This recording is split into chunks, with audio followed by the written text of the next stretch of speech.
Hello and welcome to the Gooner Talk, back again with you guys for another episode of our Raw Reaction series. Joining you the day after Arsenal's 1-1 draw with Brentford, in which Arsenal were robbed. If I don't smile, I'll cry.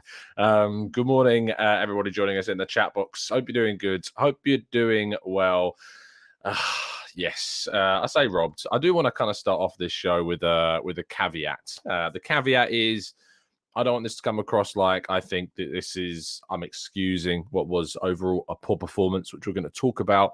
And I don't think Arsenal deserved to win the game. So I just want to underline everything I'm going to say with that, just to kick things off, just so there's not you can't say this because we didn't deserve to win anyway. It was a bad performance, blah, blah, blah, blah, blah, blah, blah, blah, blah, blah, blah. Anyway, I've said that. So that's out there. I don't think we deserve to win the game, etc., etc., etc. But, and it's the buts that we're going to talk about in today's show. Let's do that then. And good morning, of course, everybody joining us in the chat box. Did I oversleep? Ironically, Arasilki, no, I didn't oversleep. I actually woke up ridiculously early and set up the show at 6:30 this morning, and also wrote a little article as well for FL and made some changes too. So yes, but good morning to people joining us in the chat box. Matt G, Penny Ween, Javier, I saw in there as well. Yomi, Olu, Steve, Carlton, we've got Mike in Perth, Carl, we've got Stephen, Red Star, Rich, Patrick, Louis, plenty more of you guys joining us in the chat box as well. Hope you're doing good. Hope you're doing well. So yes, Arsenal drew 1-1 yesterday with Brentford. I tried so hard to get people to focus on this game instead of thinking too much about Manchester City, and it was almost like the players were thinking too much, unfortunately, about the game against Manchester City. The performance wasn't good enough, from the perspective of a team that needed to respond from the game against Everton. There was not the same level of response that I wanted to see. What I will say is that Brentford played very, very well. Once again, we come up against a side like we did against Everton, where the opposition were very, very good. But we need to be better, and we need to do better, and we weren't good enough in this game to pick up the points. However, we win games when we don't play well. We have won games this season without playing well. It's part of football. And sometimes you need a little bit of luck to go your way. And sometimes you need the right decisions to be made. Now, in yesterday's game, if you're unaware of the situation, let me enlighten you.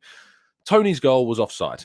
Norgard is in an offside position when Pinnock heads the ball to him before he then crosses for Toney. He was offside. And Lee Mason, who was in charge of the VAR, forgot to put the lines in place to check whether or not Norgard was offside. Now, there is an argument that also the thing that took 3 minutes to check was I think Pinnock on Gabriel to check whether or not Gabriel was indeed prevented from getting to Toney. Pinnock was in an offside position when the free kick was put into the box, and Gabriel was impeded by Pinnock, who was unable to get to Gabriel. Gabriel was also Pinnock was also in an offside position when the free kick came in. There's actually 2 offsides that weren't given in this moment.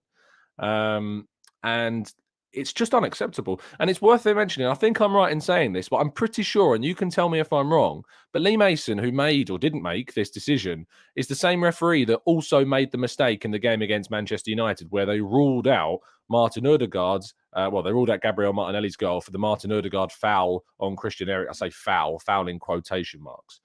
Apparently it was him as well that was in charge of the VAR in that game. I might be wrong, but I'm pretty sure I'm right in saying that. Now, this wasn't the only ridiculous VAR incident of yesterday, and I'm going to move away from Arsenal ever so slightly, ever so quickly. Yesterday, we saw VAR miss a massive handball situation in the West Ham-Chelsea game. I hate Chelsea. Don't get me wrong. Can't stand them. Really, really, really dislike Chelsea. However, I care much more about the idea that the game that we all love so much is played properly and efficiently and is done correctly. And Chelsea were denied a clear penalty against West Ham United. Not only that, in the Brighton Crystal Palace game, they drew the lines for the offside to rule out Estupiñán's goal on the wrong player. They put the lines on James Tompkins instead of Mark Guéhi, who was playing Estupiñán offside. Well, I say that. We won't ever know if he was actually playing Estupiñán onside. They drew the lines on the wrong player. This is the highest level of this sport. This is the highest level that we will ever see football played at in a domestic club sense. And the officiating is disgraceful. It's disgracefully poor. It's so indicative of a background that just does not do enough work to improve the accountability of refereeing decisions. Because and a lot of people have pointed this out already, so I'm not pioneering this view. But in any other walk of life, any other job, if the number of mistakes that are made in these scenarios were made in other professions, you don't stay in the position that you are in. You get given worse jobs, you get demoted, you get suspended, you get moved on. That doesn't happen here.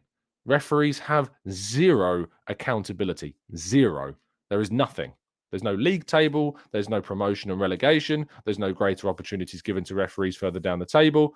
It is a horrific system that breeds mistakes that we have seen across plenty of yesterday's game.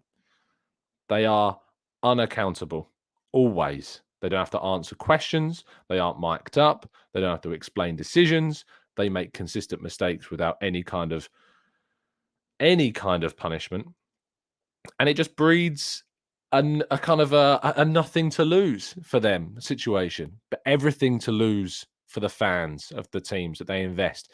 And we invest a hell of a lot of money into football to watch it, a hell of a lot of time in our lives to watch it. And they need to get these decisions right because it makes a laughing stock of the game and of this league. And I'm not saying that there aren't mistakes made in other countries. There are.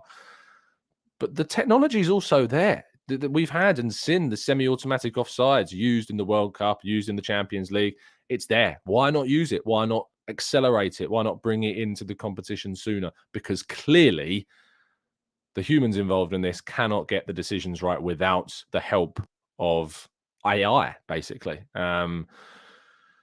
Anyway, I could go on forever, and I imagine I probably will do in part 2 with your questions about this, but let's move on and talk about the actual football. Trossard made his claim, I think, to start against Manchester City. Once again, I thought Gabriel Martinelli was just not quite at the level, again, especially when Trossard comes off the bench and scores. I will caveat it with, and I'll talk about this in a little bit, that Gabriel Jesus' absence has had a profound effect on Gabriel Martinelli. I think that is a big, big part of the reason why we've maybe not seen Martinelli at his absolute best. I think Jesus' influence in Martinelli's game is there. But Trossard, I think, has to be in with an ask of Mikel Arteta to start the game against Man City. Also, when I was at Man City the other week for when we lost 1-0 in the FA Cup, Trossard was our best player. In the first half, obviously, Trossard was our best player. He was skillful, he was direct, he was tricky, he was a nightmare for those Manchester City defenders. And I would start Leandro Trossard in that game over Gabriel Martinelli. I think it's the right choice. You can always bring Martinelli on later, but I think he's earned that point, that part to start that game. And I would start him in that game. We could do with the experience in that match. So, yes. I think that Trossard should start against Manchester City. As I say, it's a game where I think we really missed Jesus. And I think we missed him also against Everton. Nketiah, I think, has done very well in the absence of Jesus. If you think about it, we have maintained our position at the top of the table. We've maintained a good run of form up until the last 2 games. And Nketiah has come in and done well. Scored goals against Manchester United, scored against Brighton, of course. Scored against West Ham as well. He's done well. He has helped us to maintain the position that we have at the top of the table. But it is in these games where we do really lack Gabriel Jesus, the ability to create chances from nothing, the ability to create opportunities for more of his teammates, to be more collaborative. He is of that level that is just higher. And whilst I'm so appreciative of what Eddie Nketiah has done in these past few weeks, there are these games where you're just like, man, yeah, we miss Jesus in these moments. And to be honest, I feel like Nketiah can have a good game against City. I feel it's going to be a very, very different game against City than we've had in the last couple of Premier League fixtures. And I think that Nketiah's got a great chance of still scoring and doing well and being decisive and influential in that game. But in these games where you need to be self-creative, he doesn't have that same skill set that what Gabriel Jesus has. And I think obviously we lack that. So yeah, Jesus, I think is obviously imperative when we play against these low block sides. So yes, that's what I'm hoping that we see when he returns. Fingers crossed that we do. Mikel Arteta needs to be better with his proactive decision making in terms of his substitutions. I really, really wish that we could be more proactive with the changes that we make in these moments. Mikel Arteta has done an amazing, amazing, amazing job. And anyone that says otherwise is mad at this point, mad and ignorant of what the job that he has done is. However, that's not to say that he is not yet perfect, because he isn't yet perfect and he can still improve in certain areas. And for me, Mikel Arteta's substitutions and in-game management is still an area of his game that I would like us to be better at. Why Kieran Tierney doesn't get onto the pitch, I don't know. Zinchenko didn't have the best of games yesterday. Probably one of his least effective performances in an Arsenal shirt. And he set the bar so high, Zinchenko, that when he has a slightly off game, it makes it less, it just doesn't seem as good. Even though he was decent, in comparison to some of the other things that we've done, in some of the other things that we've seen from Zinchenko, it just wasn't up there. And therefore, I would have loved to have seen Tierney come off the bench, overlapping Trossard, giving us opportunities down the wide areas, because what was going on centrally just wasn't working for us. And if I'm Tierney right now, I'm fuming. I'm absolutely fuming that in games that I know I can be impactful in, that we've been and seen Tierney impactful in, that I just don't get quite why on earth we didn't see him come into the game. It was really, really frustrating not to see him given that opportunity. It's also worth mentioning that when we played Brentford earlier this season, Tierney was the starting left back in that game. Tierney starting at left back when we won 3-0, and had a good game. So it's not as if though we haven't seen Tierney be effective against this Brentford side. And we need to have more variation. That's the big word, I think, in this Arsenal team is we lack variation. We lack a plan B. Arteta wants to try and win games the same way. And you can't blame him necessarily, because we've won so much this season because of the way that we've wanted to play, because of the way that Arteta wants us to play. But you have to be malleable. You have to have that ability to change. You have to have that ability to do something different. Now, the last point I want to talk about before I go to part two and your thoughts is that Ivan Toney gave William Saliba and the whole of the Arsenal defence a serious lesson in what it is coming up against a very good striker in this league. I'm not the biggest fan of Ivan Toney on a personal level, as I've discussed on the channel before, but there is no denying that his footballing qualities is very, very good. Very good. And aerially, he was dominant. I don't think Saliba won a single aerial duel against him in the entire game. And that's an area of Saliba's game that we've said before, he has to be worked on, has to be improved. And I look at what happened in that game, and it should be a lesson. The thing about Saliba, and I agree with Omar saying it's probably Saliba's worst performance of the season. Again, like Zinchenko, Saliba has set the bar so high for what we've come to expect from him that when he has a slightly lower level performance than what we come to expect, it feels that much worse because he's produced so much better than that. He's a 21-year-old centre-back. It's not going to be perfect. He's not the finished article. There are going to be dips. And we have a young team overall, which is probably one of the big areas of why we've seen a situation where we're having a slight dip in form and we're struggling to kind of get ourselves out of it because we've got a young team that comes part and parcel. It's one of the reasons why we've gone and signed, I think, a couple of experienced heads in the January window to enable us to have better thinking, more composure, more experience. It's important to have that if you want to try and win a title. When it comes down to Saliba, though, obviously we want to see him improve. We need to be better when coming up against these types of strikers. We're going up against Erling Haaland on Wednesday, arguably the best striker in his position in this style going forwards. And for me, we've already played really well against him when we went to City last time. I think we dealt with Haaland fairly well when we went up to City. And I have a good, strong belief that we can do that again on Wednesday. But Saliba has to be better. Saliba has to be better. And, need to take a real kind of, I think, a leaf out of Gabriel's book. When you talked about players that show physicality and show strength, Gabriel has been brilliant. Gabriel has done really, really, really well this season. And and since the World Cup has certainly overtaken, I think, Saliba now officially as kind of where we're at in the two in terms of the centre-back performances across the whole campaign. Gabriel has been absolutely excellent. And I think Saliba needs to take a note from that. Because you can't not say that Gabriel provides that security that we need at the back against strikers like Ivan Toney. And also like your internet could need as well. Get the Gabriel Magalhaes of VPNs into your system with NordVPN. If you go to nordvpn.com/Gooner, you can get yourself a significant discount off the service to keep yourself safe and secure online. You can get a 30-day money-back guarantee if you're not happy with the service as well. And also it enables you to change your geolocation so that if you are in one place and you need to watch something that is in another, you can change your tablet, your laptop, your phone to another location to get yourself access to what you want to watch elsewhere. As I say, get yourself the Gabriel Magalhaes of NordVPNs or just VPNs. It's certainly worth it. Not only that, but you can win yourself a signed Thierry Henry shirt as well. You can get involved with this competition and win yourself plenty of other prizes as well, including a signed Dennis Bergkamp Arsenal signed shirt, a signed Alexandre Lacazette shirt, and of course a Nwankwo Kanu signed and framed Arsenal photo montage. So yes, make sure you get involved with that. Links in the description. We're going to go to part 2 now and your questions right after this.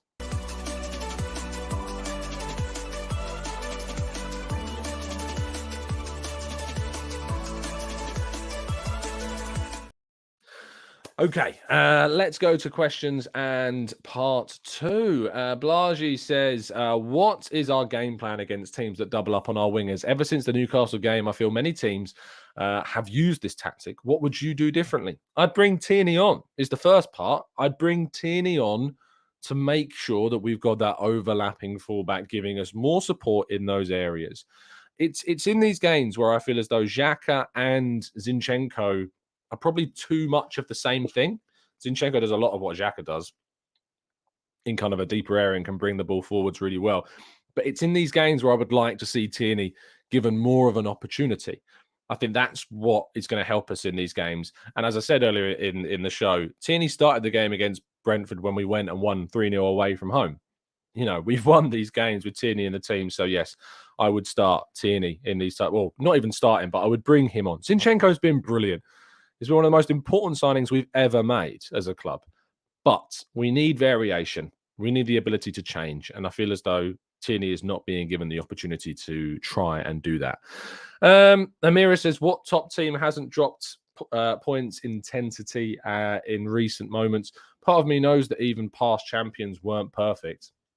The other part says that we should be capitalizing on other teams dropping off. I think you're right. Obviously, different teams always go through spells where they aren't as good as sometimes they can be throughout the rest of the campaign. And it's very natural that you can have a bad game. As I said before, I hoped that the Everton game was kind of the worst game of our season. It still might be. It was worse than the Brentford game. We were better than we were against Everton. And maybe if it wasn't for a stupid refereeing decision, we would be coming away with 3 points and talking about this game very differently. But unfortunately, we're not. But yeah, we know that we need to respond. And we've got a great chance to respond on Wednesday because we play our title rivals in Manchester City, a team that are not going to sit back, are not going to absorb pressure, are not going to be a part the bus side. And we're going to get more chances. There's going to be more space. We're going to be under more threat and we've got more chance of losing. Absolutely. But I think this is a game that is hopefully going to suit us a lot more than the games that we've played in the last couple of weeks. Penny Wynn says, why is Eddie being blamed for Martinelli's poor form in certain sections? Why can't Martinelli still be good? It's a fair question. And the question should be, should Martinelli be better? And the answer is yes, he should be. I don't think Eddie's being blamed. I just think that Jesus' absence has been a direct impact on Martinelli's drop. Because Eddie's a different style of forward. And therefore, maybe we should be looking to use a different winger with him instead. And Trossard has proven that he can play and be effectual with Eddie up top. He's done it in this game. I thought he was great against Man City in the FA Cup when he started that game with Eddie.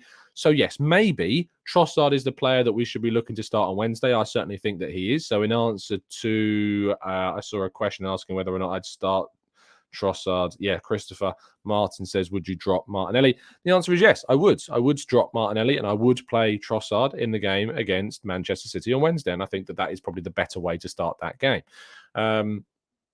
But you're fair in asking the question, Piddy Ween, that yes, I don't think we should put the blame on Eddie. It's more of the blame on the system, and it's more of the blame on the selection, and they need to change things better. Let's go to Gooner Jake, who says, Tom, I think this is a loss for football, not just the Arsenal game. Yes, I wrote that this morning.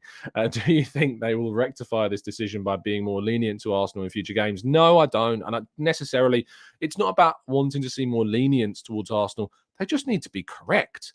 They just need to get the right decisions. And if they're not getting the right decisions, then what on earth are we doing? Or what's the point? But what's the point of playing if you've got people that are running the officiating of the games incorrectly? There's no point. We need to be better, and they need to be better, rather, not we. They need to be much, much better. Jonas says, Tom, is it fair to say that our dip in form has come at the worst possible time? I think it's probably better that our dip in form comes when Man City have dropped points and that we've got points to drop, if that makes sense. You never have points to drop, but we've got this lead. We've built up this run, and we've still got a buffer. We've played the same amount of games now as Man City, who do play again today, of course, and can close the gap further, having played a game more. But we've still got a 6-point gap, and if you were to win that game on Wednesday, you then go up to what would effectively be if you then, say City lose today, or we beat Everton in our game in hand, and we beat City, suddenly the gap's 9 points, and you're very much more, you're very comfortable again. So I'd rather that we had a dip in form and we can afford to have a dip in form. But if we do lose that game against City, of course, you would say, well, it's happened at the worst time because it's then affected a massive, massive game for us. But I think that game's going to be very different. That classic line of, if we play like this against City, we'll lose. I'll be very honest and blunt. I think that's a load of BS. Just because it's not the same game. Brentford aren't City and City aren't Brentford, in the way in which we played yesterday. I think actually we would create plenty of chances against the Man City side. We might also concede, don't get me wrong, but I just think they're two very different games. And so you can't necessarily say that if we play like that against that team, we'll lose. I just don't think it works. I don't think it fits. So there you go. Vegas Gunners, thank you so much for the donation. Xhaka and Eddie have been liabilities recently. Also, Balogun should have been recalled. Jesus can play off of the wings if need be. Calling Xhaka a liability, I think, is madness. Just putting that out there. Also, just 3 games ago, so that's this game against Brentford, the last game against Everton. The game before that, Eddie scored twice as we beat Manchester United at home. So let's not say the words liabilities recently. That's not true.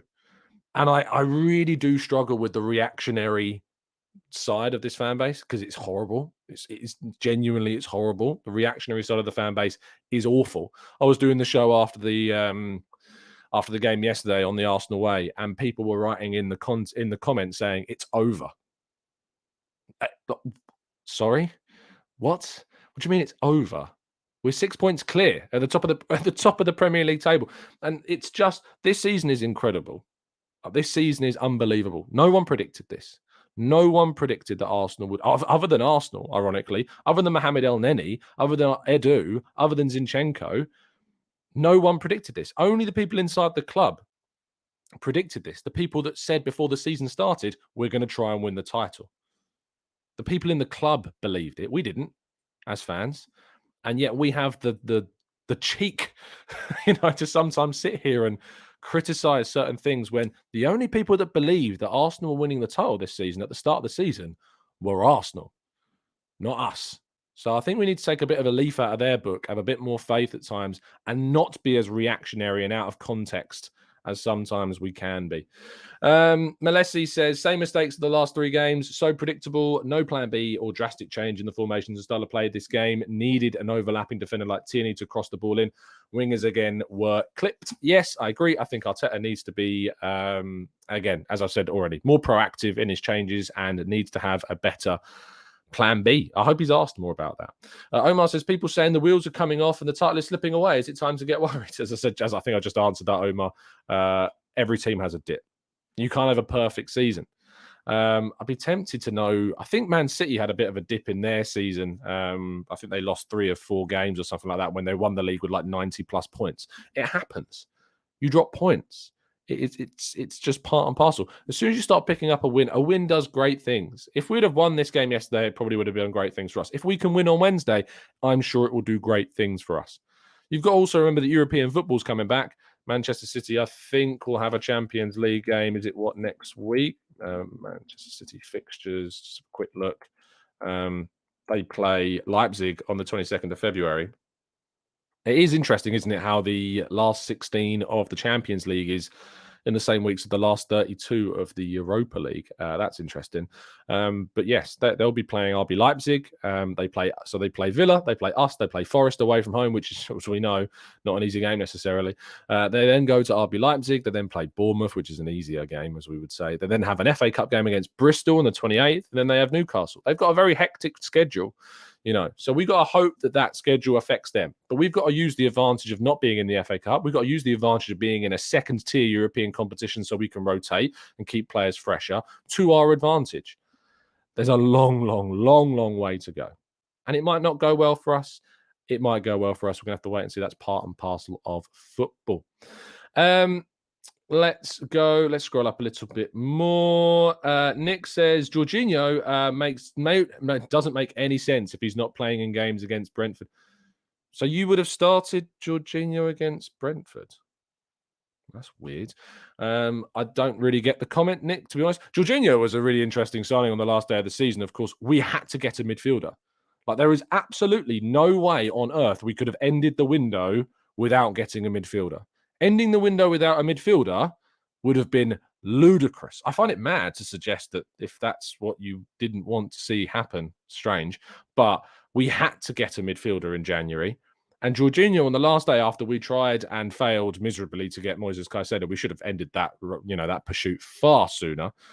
But getting in Jorginho, a player that, as we know, is ready to come in, have an impact this season, has been starting 15 of whatever games it was for Chelsea, was absolutely necessary. To argue that we were going to try and sign anyone who could start for us in midfield in January, I mean, I don't know who was out there, to be honest. I mean, if someone can happily go and tell me who starts for Arsenal that you could sign in January in midfield, be my guest. Be my guest. But yeah, I don't really get that at all. And I certainly wouldn't have been rotating a player like Partey for a game of such importance as Brentford was. Because what happens? You rotate Partey against Brentford. Say we lose that game, right? Because whoever we're bringing in to replace Partey isn't Partey. Let's be real about that. You aren't bringing anyone in to replace Partey that's as good as Partey. The level is going to drop. The level is going to drop significantly. So why on earth would you risk that game against Brentford because we have City on Wednesday? Madness to do that. And I said we should have gone strong. I wouldn't change the team. I picked the team that we picked yesterday and we should have won. But we also should have changed things yesterday. We should have changed the subs. We should have changed what we did off the bench. That had to change. To suggest that we should have rotated Partey out in what was such a massive game yesterday, I think's mad. Vanadju says, should Toney even be playing after being charged with 200 betting, whatever it was? If they have the evidence, then bring it to account. I don't even know what the latest situation is with Ivan Toney at the moment. So the latest information on this was, let me just reject all of these cookies. Ivan Toney has been charged with this is an article from Sky Sports on the 22nd of December. Ivan Toney has been charged with alleged 30 further breaches of FA betting rules. They have until when to respond? Has until Wednesday, the 4th of January. So he would have had to have responded by that time. I haven't seen anything else about this. So I don't know what's happened. I don't know if it's been investigated. I don't know what's going on. But that's just the article from Sky Sports. That names the player. I don't know what's going on. So I can't comment. I can't make a comment on the situation. Matthew says, Tom, how would you judge the team when it comes to attacking set pieces? For me, any corner we get, I have low expectation. This is kind of the last thing I really want to tackle. Last season, we didn't concede from a set piece until the last, 2-3 games of the season? 4 games, maybe against Leeds. And then this season, in the last 3 games, we've conceded in 3 of 3 from set pieces in Premier League fixtures. I don't really know what's happened. To be honest, what I would say is that we shouldn't have considered the one against Brentford because A, it was offside. The one against Man United was the weird Martinez one. And the one against Everton is just a good corner. And unfortunately, we didn't deal with it well enough. So we need to be stronger, maybe better, more physical. But at the end of the day, it is what it is. Vegas Gunner says the last 3 games is recent. Yeah, the last 3 Premier League games are Man United, Everton, and this. And against Man United in the last 3 games, he scored twice. He scored twice. I don't know what your argument is. It doesn't make any sense. The last 3 games in the league, we've got United where he scored 2 goals. How can you call Eddie Nketiah a liability when he scored 2 against Man United to give us the win? It makes no sense to me. None. Anyway, we're going to wrap things up there. Thank you so much, guys, for tuning in. I'll be back tomorrow, of course, with all the latest Arsenal news at 8 a.m. We'll also be live over on the Arsenal Lounge tomorrow evening as well. Enjoy your Sundays. Let's keep our fingers crossed, maybe, for Villa to do us a favour. Mr. Unai Emery could really appreciate that happening. Really, really would appreciate that happening if Man City can indeed drop further points. They're under pressure to obviously get those points, so we'll see what happens. Drop a like on the video, subscribe to the channel if you are indeed new around here with those notifications turned on so you never miss a show. Thank you for listening, and as always, up the Arsenal.